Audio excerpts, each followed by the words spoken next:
Olá, meu nome é Luma e essa é uma apresentação de um trabalho na disciplina de Algoritmo e Estrutura de Dados, ministrada pelo professor Ricardo Wenzel e oferecida pela Faculdade de Filosofia e Ciências e Letras de Ribeirão Preto. O trabalho consiste em encontrar vias metabólicas alternativas do organismo Penicillium rubens no site KEGG.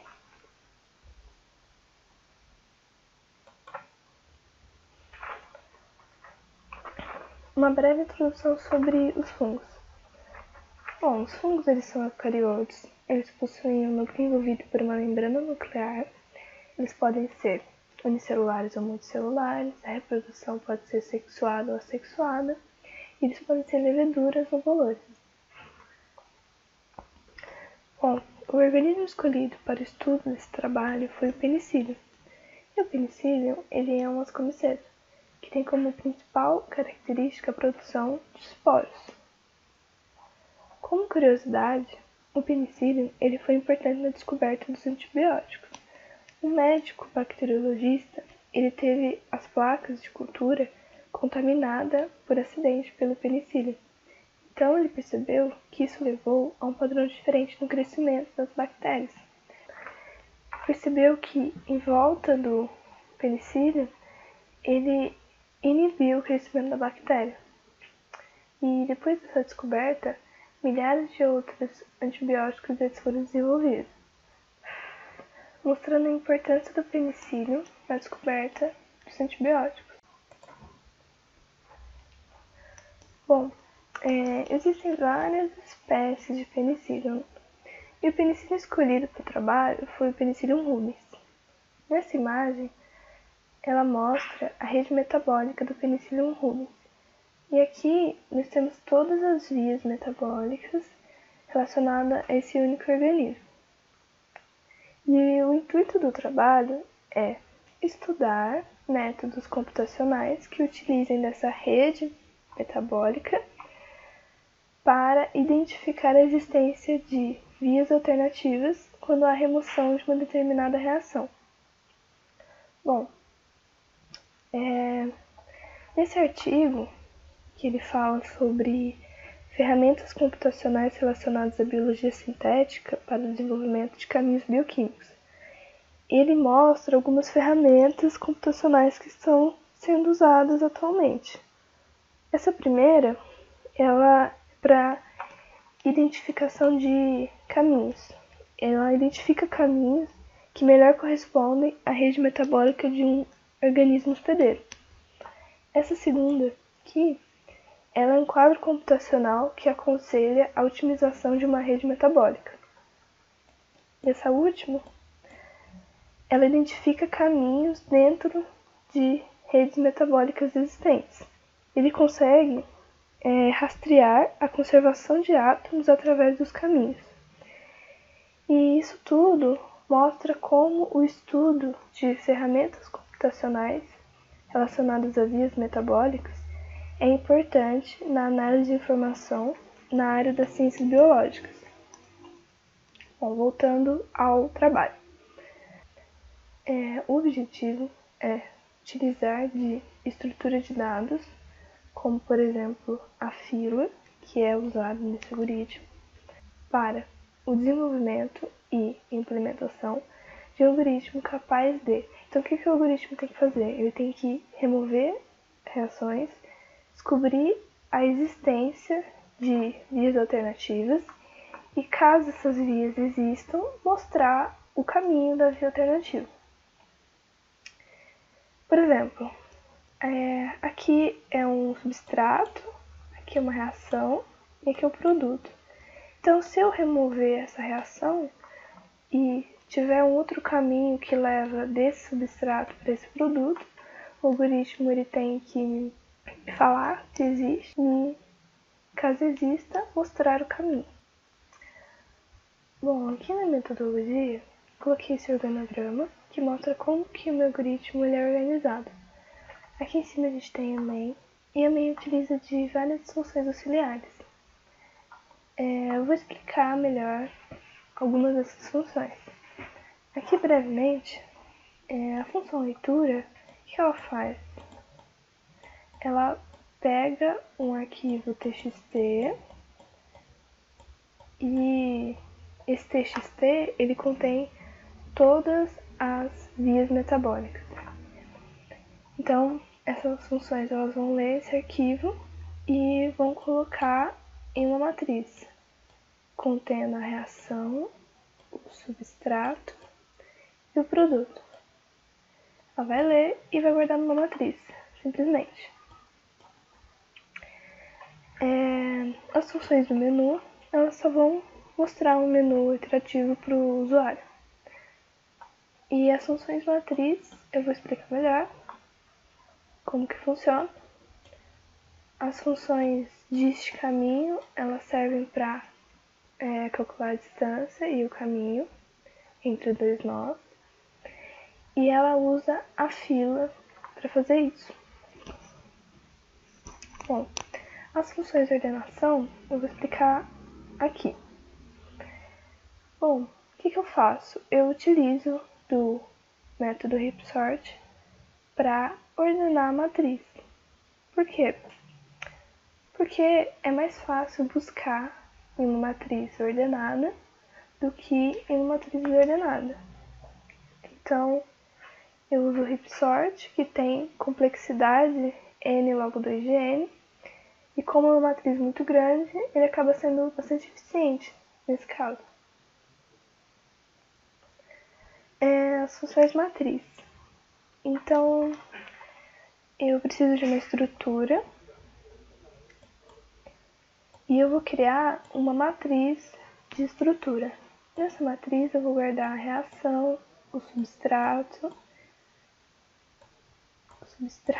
meio feio, e o produto.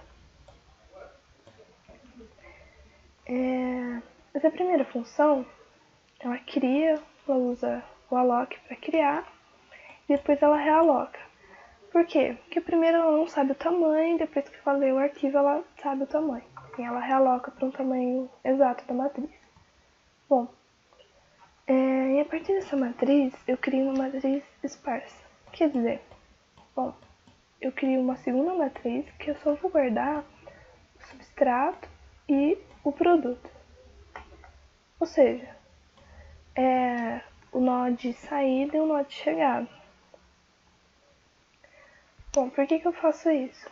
Nessa matriz, reação, substrato, produto, eu vou guardar esse nome, reação, substrato e produto aqui. Na matriz esparsa, eu vou guardar o número do nó. Então, eu tive que numerar cada nó para ficar mais simples, porque é mais simples manipular uma matriz de números do que uma matriz com letras, no caso. Então, esse nó C0019, eu numero ele como 199. E esse nó C blá blá blá, eu numero ele como 1182.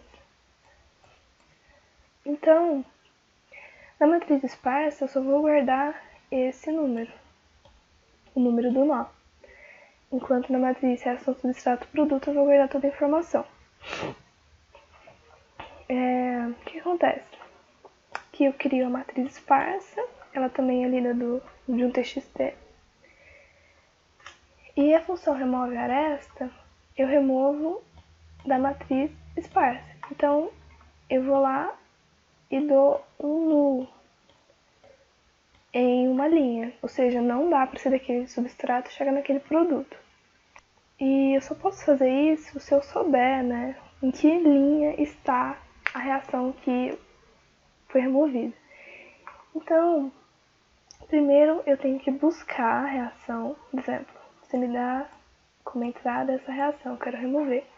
Então eu tenho que ir lá na matriz e descobrir onde que ela está, em qual linha.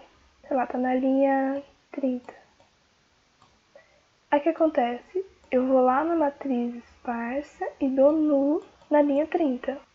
Mas a matriz reação, substrato, produto, ela...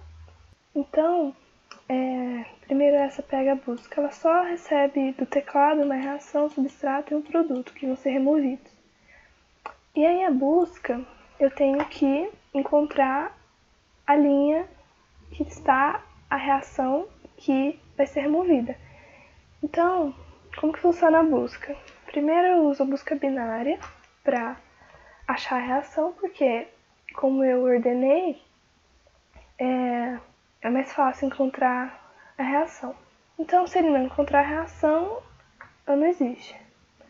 Se ele encontrar, não basta somente encontrar a reação, porque ela pode usar vários substratos e gerar diferentes produtos. Então, não basta encontrar somente a reação, eu tenho que achar a reação, o substrato e o produto. Então, se ela não encontrar o substrato, ela vai olhar. Se eu tiver, a reação repetida, vai estar uma embaixo da outra. Então eu vou olhar na linha de cima e na linha de baixo, enquanto a reação for a mesma. Se eu encontrar o substrato, eu vou fazer a mesma coisa com o produto.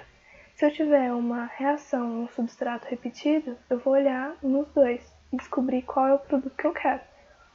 Se eu encontrar a reação substrato e produto, eu vou retornar a posição da matriz que está essa reação substrato e produto. Então, aqui na função tem caminho, ela recebe a matriz esparsa, tamanho m, o nó de saída e o nó de chegada. Um vetor que ela vai armazenar as distâncias, um vetor para os pais e um para as posições. A primeira coisa aqui é colocar todas as distâncias com infinito, o vetor de pais e de posições com -1, e aí d de r recebe 0. Ou seja, a distância do nó dele mesmo é 0. P de R recebe R, ou seja, o pai dele é ele mesmo. Então, a gente cria a fila, ela tem que ser bem grande.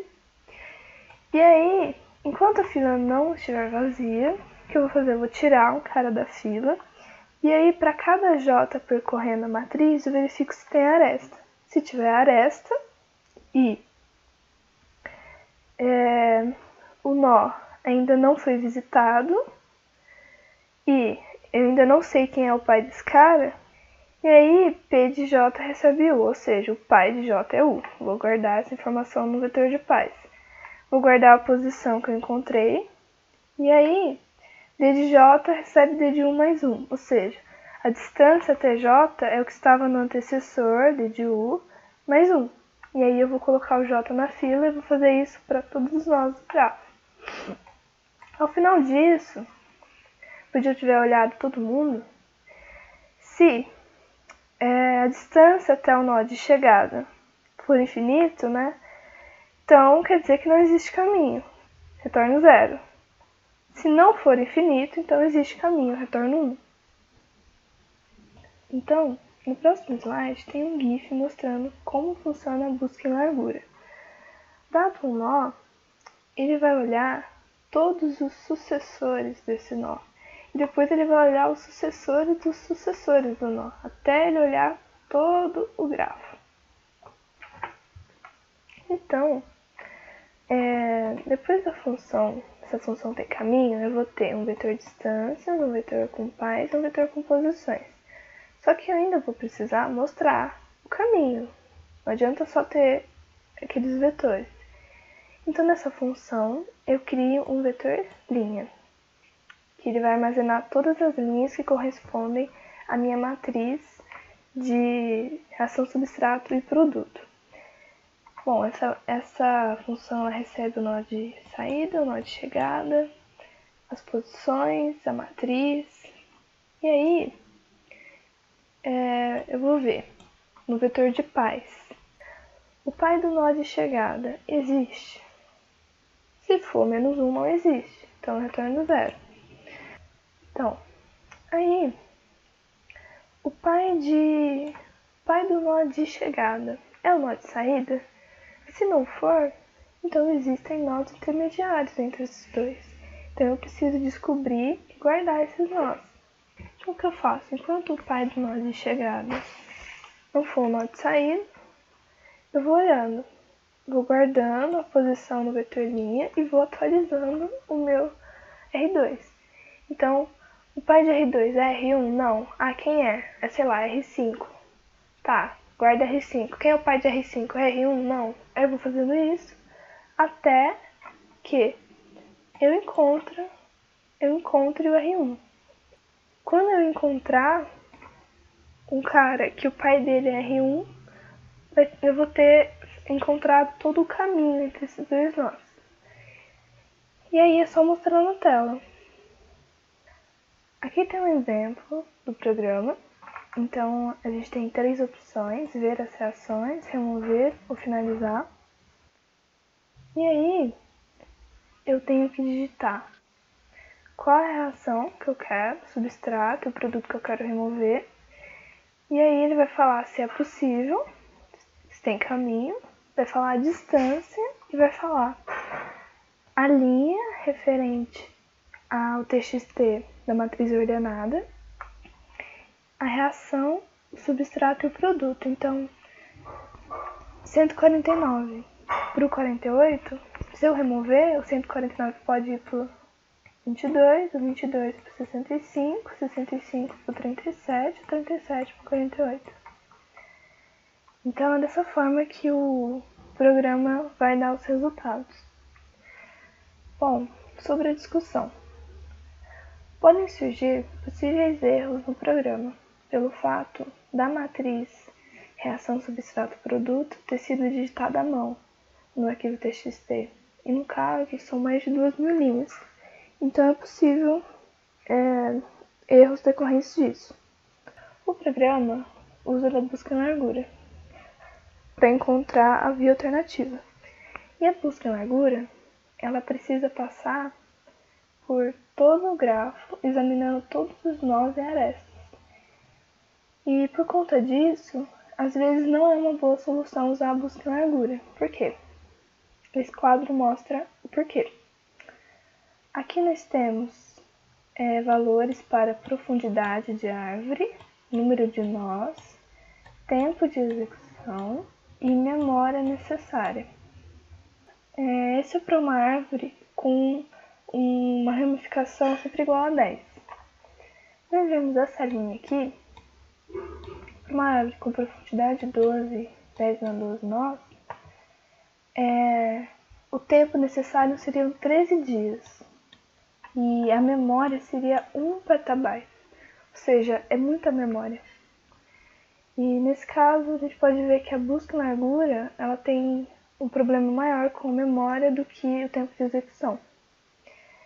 E o desempenho do algoritmo, a busca em largura, ele pode variar, dependendo de como que o grafo é representado. Se eu representasse o grafo com uma lista de adjacências, o tempo seria proporcional ao tamanho do grafo. E se eu resolvesse representar o grafo como uma matriz de adjacências, o tempo de execução ia mudar para V ao quadrado, onde V é o número de vértices. Então, isso depende muito da representação do grafo. Então, desse modo, podemos concluir que algoritmos são extremamente fundamentais para a área de bioinformática, já que organismos como o penicillium rubens podem ser estudados em seu nível bioquímico. Utilizando de diversos métodos computacionais descritos nesse trabalho, é possível integrar todas as reações químicas e formular caminhos alternativos quando há remoção de uma determinada reação. Então, essa é a mesma imagem da rede metabólica contendo todas as vias do penicillium rubens. Ela foi utilizada como instrumento para esse trabalho. Todos os códigos e todos os arquivos TXT vão estar junto com o arquivo enviado ao professor. E é isso. Muito obrigada.